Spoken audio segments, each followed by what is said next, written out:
ये NVMe का लगने के बाद थोड़ा सा हल्का सा ऊपर आएगा, तो ये कोई प्रॉब्लम नहीं है।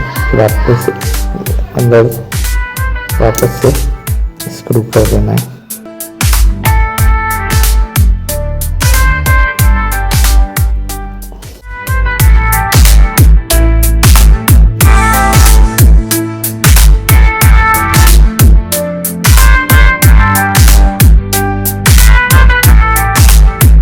हो गया। अब ये हमारा रैम हो गया, मेमोरी मॉड्यूल हो गया, CPU फैन, ये मदरबोर्ड अब रेडी है। अब इसको हम कैबिनेट में फिट करेंगे। काफ़ी टाइम लगा गाइस, फर्स्ट टाइम था और काफ़ी मेहनत